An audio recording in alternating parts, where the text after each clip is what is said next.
अस्सलामुअलैकुम वरहमतुल्लाहि वबरकातुहु। बिस्मिल्लाहिर्रहमानिर्रहीम। अल्लाहुम्मा सल्लि अला मुहम्मदिन बिअददि कुल्लि दाइन व दवाइन व बारिक वसल्लिम।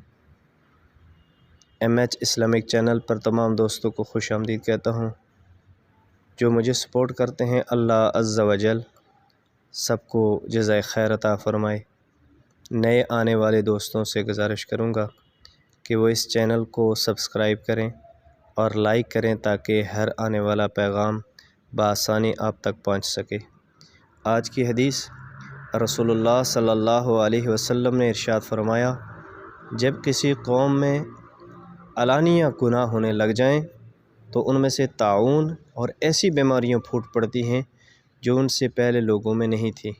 इब्न माजा के अंदर ये हदीस मौजूद है। अल्लाह अज़्ज़ा वजल हमें गुनाहों से बचने की तौफ़ीक़ नसीब फ़रमाए।